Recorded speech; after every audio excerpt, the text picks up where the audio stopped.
এবার একটু খাই দে। আগে পায়েস দেবে তো এবারে একটু পায়েস গালে দে আগে একটু পায়েস দে তারপর ভাত দিস তুই দে এই ঝটপট দে তুই যাবে একদম কি বলো তো আমাদের বাড়ির লোকগুলোই বা কেমন জানে শ্বশুর নিয়ে এসেছে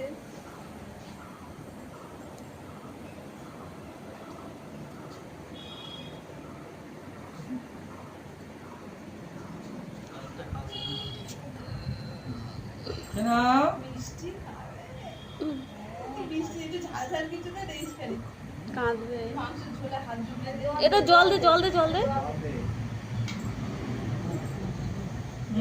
সোনা